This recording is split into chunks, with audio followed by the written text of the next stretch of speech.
Well, there's the route map, and they call it the down run, but there aren't many downhills. Certainly the first half of the course is as much up as it is down, and the last 30k is probably more dominantly down, but it's tough on the legs. It's very hard on Fields Hill, and you see the course down. It goes up to Poly Shorts, big down to the toughest part of the course. It's very cold there early in the morning, then through to Lion Park. This is when the athletes are beginning to feel a bit tired now, even towards the back of the field. CAMPERDOWN, a very flat section of the course.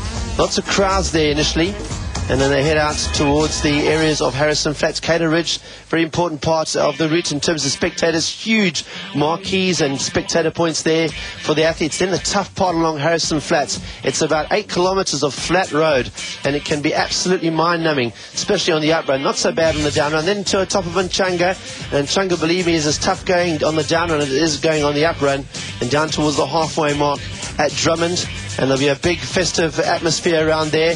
And the second half of the course, and this is where it starts to happen now. BOTHA'S HILL, down the hill they go into HILLCREST. This is when the legs and the quads begin to hurt, and then HILLCREST itself, often the race is won and lost in HILLCREST. If you're not up there with the leaders at going through HILLCREST, it's often gone long ago. KLOOF, a big area for spectators, huge atmosphere around the spa area there, and you'll see large crowds gathering and setting up campsites along the way. Fields Hill, the big drop down into PINETOWN. How fast you go down here will often decide what happens in the last 26 odd kilometers. Then there's PINETOWN, a long flat bit towards COWIES HILL, and then the climb up COWIES HILL. This is where a lot of the leaders make or break their race.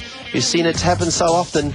And then they head down towards Westville, 76 kilometers, just on 15, 16 kilometers to go now.